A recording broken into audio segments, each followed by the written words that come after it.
की बात नहीं है। मैंने कहा कि दो कोसी को लेकर के आपको सबको पता है कि कितना बड़ा एरिया में फ्लड आता है। बिहार सरकार अपने बूते जो कर सकती है वो करती है, लेकिन ये दो कंट्री के बीच की बात है। अटल बिहारी वाजपेयी जी की जब सरकार थी और नीतीश कुमार जी भी मंत्री थे, उस समय ये सारा डीपीआर बनने के लिए विराटनगर में ऑफिस खुला। 2022 में हम लोग बात कर रहे हैं, उसका डीपीआर भी नहीं बन पाया।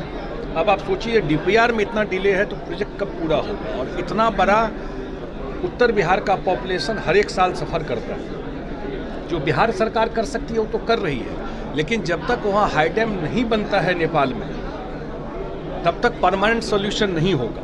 तो हम लोग यही बोल रहे हैं कि भाई आप जो ऑलरेडी दोनों कंट्री के बीच में एग्रीमेंट है और वो इम्प्लीमेंट होना है हाई डैम में, ये भी है कि उसमें शेयरिंग क्या होगा, उनको बिजली उत्पादन से उनको क्या मिलेगा, नेपाल का भी फायदा है। तो ये प्रायोरिटी में हम लोग उठाते भी रहते हैं। तो वहाँ कभी कभी पॉलिटिकल सिनेरियो भी बदलता रहता है, लेकिन पीछे भी मीटिंग हुआ है अभी एक सप्ताह पहले, वहाँ पॉजिटिव रिस्पांस मिला है। जो नेपाल के एम्बेसडर हैं दिल्ली में, वो भी मुख्यमंत्री जी से मिले थे कुछ दिन पहले, उसमें भी ये चर्चा हुई थी। तो हम लोग को ये है कि जल्दी इस पर इम्प्लीमेंट हो, कि इतना बड़ा एरिया जो है वहाँ कम से कम जो फ्लड का प्रभाव कम किया जा सके। ठीक है, ठीक। जो सिंधिया जी मंत्री, उन्होंने समय दिया है और बिहार सरकार के तरफ से मैं जा रहा हूँ।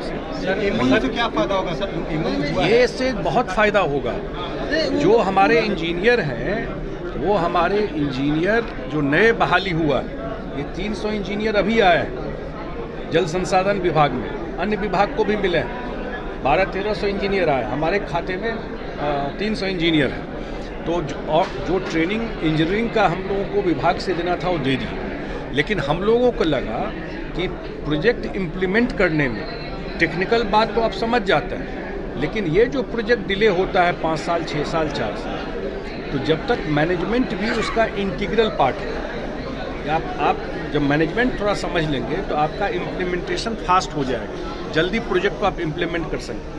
तो इसलिए फिर विभाग में सरकार में डिसीजन हुआ कि IIM बोधगया के साथ MOU साइन करा के जो हमारे नए इंजीनियर हैं उनका ट्रेनिंग फेज वाइज उनका होगा और इसका जरूर इम्पैक्ट काम के एफिशिएंसी में बढ़ेगा। केंद्र सरकार पर आपने कहा कि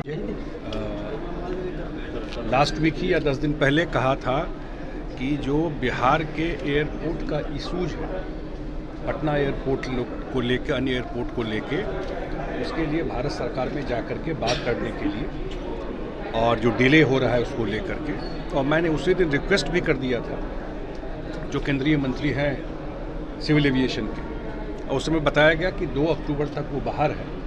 और आज ही उनका मैसेज आया है कि 3 अक्टूबर को उन्होंने समय दिया है, और 3 अक्टूबर को जो बिहटा में एयरपोर्ट बनना है, या जो पूर्णिया का एयरपोर्ट बनना है, या जो दरभंगा के एयरपोर्ट में 30,000, 35,000, 37,000 रुपये किराया हो गया है, इन सब इशूज़ पर मैं 3 अक्टूबर को बिहार सरकार के तरफ से जा कर के मिल रहा हूँ उनसे, और जो हमारे इशूज़ हैं उसको सामने रखूँगा। सांसद जो है वो कह रहे हैं कि यहाँ पर तो ज़मीन ही नहीं दे रही है। मैं 2016 में सिविल एविएशन के सारे पदाधिकारी, सेक्रेटरी से लेके CMD से लेके एयरपोर्ट अथॉरिटी के जो सारे लोग आए बिहार में, और बिहार सरकार के सारे लोग थे, और उन्होंने 100 सारा पेपर है, 108 एकड़ ने तो बिहार सरकार क्यों एक्वायर करती ज़मीन, आप बताइए।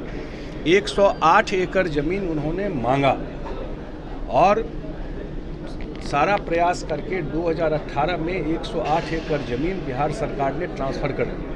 2018 से 2022 हो गया, उस पर काम अभी तक नहीं शुरू। तो मैंने कहा, मैंने समय मांगा है, मैं इस पर कोई इशू नहीं करना चाहता हूँ, और मुख्यमंत्री जी ने कहा था कि समय लेके जा कर के बात कीजिए। और मैं जो आपको बताया, तीनों पटना एयरपोर्ट, पूर्णिया एयरपोर्ट और जो दरभंगा एयरपोर्ट में किराया बढ़ा है उसको लेकर के, या अन्य जो एयरपोर्ट को जो सिविल एविएशन